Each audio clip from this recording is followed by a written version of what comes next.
Seja muito bem-vindo a mais uma aula da Universidade da Escola Sabatina. Você, professor pastoreador, bem como os nossos diretores que nos acompanham e professores associados da Escola Sabatina. Sejam muito bem-vindos a mais uma aula. E a aula de hoje, ela vem nos ensinando a respeito sobre o dízimo e a oferta. Você, como pastor, professor pastoreador, como você deve estimular, inspirar os alunos da sua unidade a serem fiéis dizimistas e fiéis ofertantes. Veja bem, o ponto de partida de hoje, da aula de hoje, é tudo pertence a Deus, nem nós somos de nós mesmos. Você sabia? E isso está baseado na Bíblia. É o que nos diz 1 Coríntios, capítulo 6, versos 19 e 20, que nos diz: acaso não sabeis que o vosso corpo é santuário do Espírito Santo que está em vós, o qual tendes da parte de Deus, e que não sois de vós mesmos? Porque fostes comprados por preço. Agora, pois, glorificai a Deus no vosso corpo. Então, aqui está nos dizendo que todos os nossos talentos, nosso corpo, nosso tempo, nossos tesouros pertencem a Deus. Está em harmonia com o que diz o Salmo 24:1, que diz assim: do Senhor é a terra e a sua plenitude, o mundo e os que nele habitam. Tudo pertence a Deus. O salmista ainda diz assim: nu eu saí do ventre da minha mãe e nu eu vou voltar.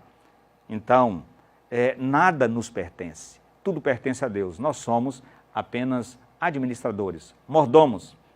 Como diz aqui, nós somos mordomos dos bens, dos talentos, do tempo, do tesouro. Deus nos dá esse privilégio de sermos colaboradores seus. Bem, a fim então de lembrar o ser humano de que tudo é do Senhor, Deus então estipulou na Bíblia o princípio do dizimar e do ofertar, que é um privilégio como gratidão, como louvor, adoração que o ser humano traz diante da presença do Senhor.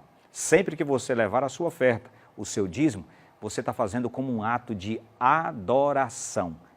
Adoração. Eu estou dando. Não, a gente dá daquilo que a gente tem. Mas se tudo pertence a Deus, eu apenas adoro com aquilo que eu estou devolvendo. Agora, a instituição do dízimo e seu propósito. Vamos ver um pouquinho na Bíblia? Quando nós observamos lá no livro de Levítico, capítulo 27, verso 30 e 32, que todas as primícias dos vegetais, de toda a plantação, todas as primícias eram santas ao Senhor, bem como as ovelhas, o gado, tudo era santo. Tudo que passasse, no caso do gado, das ovelhas, passasse sobre o cajado do pastor, eram santas ao Senhor. Caso tivesse uma ovelha com perna quebrada, um boi cego, passou pelo cajado ali, não foi separado o cego, o aleijado, mas passou na contagem, era santo. Se o adorador, melhor dizendo, quisesse trocar, a Bíblia diz assim, ambas seriam santas ao Senhor. Agora, e esse sistema era dedicado exclusivamente aos levitas, a tribo que não recebeu herança ao entrar na terra de Canaã. E perceba que o dízimo do sacerdote, ele existia muito antes do povo de Deus entrar na terra prometida. Vemos isso lá no caso do próprio Abraão, que devolveu o dízimo a Melquisedeque, rei de Salém, sacerdote do Deus eterno. Esse princípio já era vivido muito tempo antes. Agora, quando eles entraram na terra, Deus estipulou que a tribo que deveria receber seria exatamente a tribo dos levitas. E Jesus, ele corrobora com isso, ele testifica a respeito do dízimo no Novo Testamento, ele dizendo assim, vocês dão o dízimo do cominho, da hortelã, e negligenciais o amor, a fraternidade, a caridade. Deveis fazer essas coisas sem omitir aquelas. Jesus está ratificando, continua valendo. Paulo então nos diz lá em Coríntios 9,14, que aqueles que pregam o Evangelho devem viver do Evangelho. Ou seja, os recursos que são trazidos à igreja. E ainda, Números 18, 21 e 24, nos diz exatamente isso, que era exclusivamente para os levitas. O dízimo deve ser entregue aonde? O dízimo deve ser entregue exatamente na casa do tesouro, como diz Malaquias, capítulo 3, verso 10, representando exatamente, antes da entrada em Canaã, o tabernáculo do deserto, e no ano 976, já o templo construído por Salomão. Ali era trazido os dízimos e as ofertas, havia câmaras onde eram depositados esses dízimos e ofertas, e eles eram canalizados exatamente para o custeio da tribo dos levitas, que cuidavam da área espiritual de toda a nação. E quanto às ofertas? Malaquias 3, verso 8, diz que elas, assim como os dízimos, eram santas ao Senhor. No tocante às ofertas, quando você analisa Levítico capítulo 3, 1 e 2, 22, 18 a 22 e 1 Pedro 1, 19, você percebe que as ofertas não poderiam ter nenhuma mácula, nenhum defeito. Os dízimos poderiam até passar uma ovelha com a perna quebrada, cega, Deus aceitava. Mas quanto às ofertas, não. As ofertas elas deveriam ser perfeitas, escolhidas a dedo, porque a oferta representa Jesus Cristo, a oferta perfeita que o céu deu sem nenhum defeito para nos resgatar, nos redimir. Portanto, nós precisamos, ao ofertarmos, planejarmos a nossa oferta, não de maneira aleatória, colocar ali o que está dentro do bolso, na carteira, não. Assim como o dízimo é planejado, a oferta deve ser planejada. As ofertas são necessárias para construir. O uso das ofertas é diferente do dízimo. A oferta agora você paga as despesas da igreja, você então faz obras de caridade, paga a luz, a manutenção do prédio, é com as ofertas que nós fazemos isso. E a igreja tem uma maneira de distribuí-las, tanto a oferta como o dízimo, cumpre um propósito local, regional e mundial, porque a Bíblia nos fala a esse respeito, Apocalipse, capítulo 14, 6, um evangelho para pregar toda nação, tribo, língua e povo. Então, nós precisamos distribuí-la ao redor do mundo.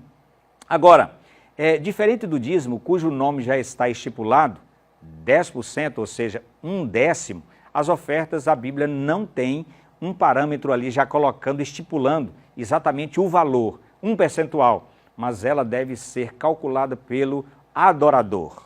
Pelo adorador. Você deve, em oração, de joelho, na presença do Senhor, estipular, planejar qual deve ser a sua oferta.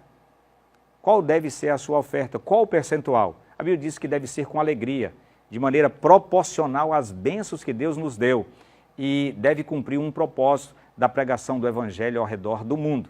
Então, em oração, faça isso diante da presença do Senhor, tá certo? Porque representa exatamente a oferta maior, Jesus Cristo, o Cordeiro de Deus, que tira o pecado do mundo. E você pode dizer assim, pastor, mas quanto deve ser? Bem, eu digo para você que a gratidão Deus não deixou estipulada, porque para alguns é igual ao dízimo, para outros é menor do que o dízimo, e para outras pessoas maior do que o dízimo. É um caso, por exemplo, 2 exemplos típicos que nós encontramos numa mesma cena.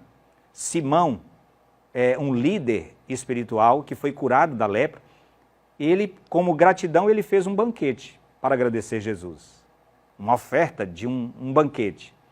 Mas naquela mesma festa, havia uma mulher que foi curada de uma vida de prostituição, de promiscuidade, uma vida de pecado.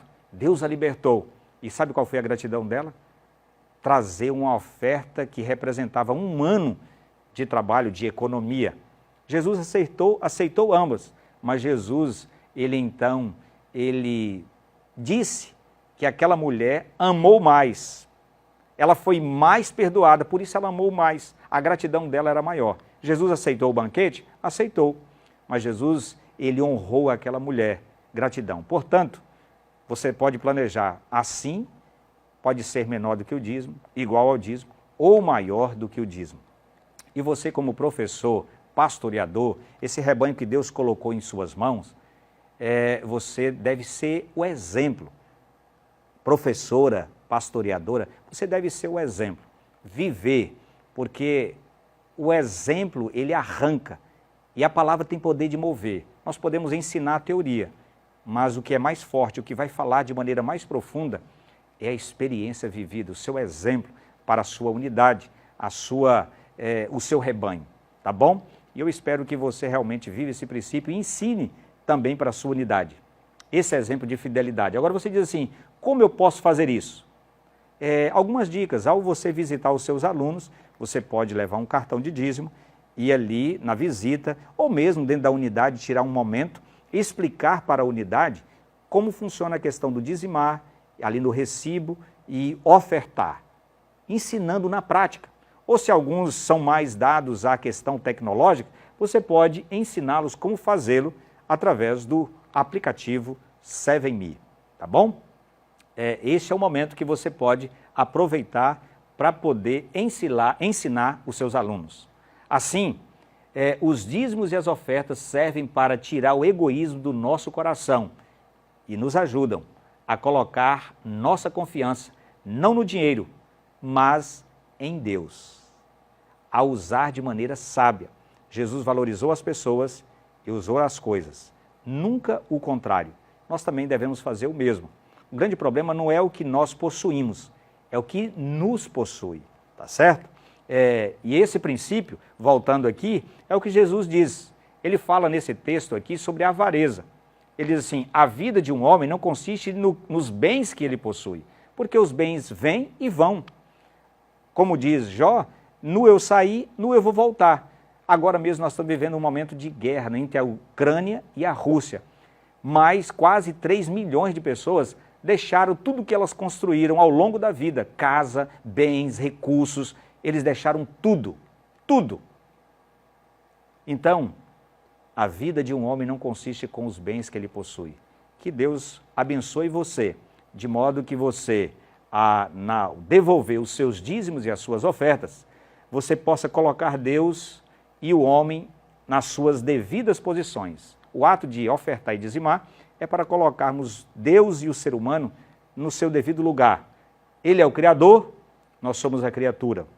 Nós somos adoradores e Ele é o Senhor que deve ser adorado. Deus é o soberano, dono de tudo. Nós somos mordomos, que estamos aqui para cuidar de tudo que Ele nos confiou. Que Deus o abençoe e use você de maneira grandiosa para abençoar o seu rebanho. Um forte abraço.